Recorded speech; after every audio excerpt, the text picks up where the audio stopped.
అంతటా విస్తరించినటువంటి ఆ పరమాత్మని ఎక్కడ తెలుసుకోవాలి? ఎక్కడో కొండ గుహలోకి వెళ్ళో, ఎక్కడో జనారణ్యాన్ని నుంచి దూరంగా ఏదో కాసారంలో అరణ్యాలకు వెళ్ళిపోయో, హిమాలయాల్లో గుహల్లోకి వెళ్ళిపోతే తెలుస్తారు అనేటువంటిది భ్రమ. మరి ఎక్కడ వెతకాలంటే నీ బుద్ధి గుహలోనే ఉన్నారు, నీ యందే ఉన్నారు. నువ్వు ఎక్కడున్నావో అక్కడే ఉండు.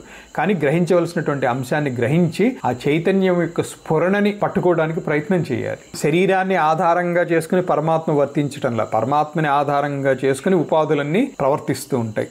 ఆయనకి రూపం అంటూ ఏమీ లేదు. శరీరం ఆయనకు ఆధారం కాదు, శరీరానికి ఆయన ఆధారం. మాంస గోళకాలతోటి, మాంస చక్షులతోటి చూడలేము. ధ్యానం ద్వారా, విచారణ ద్వారా మాత్రమే లభించేటువంటి అంశం.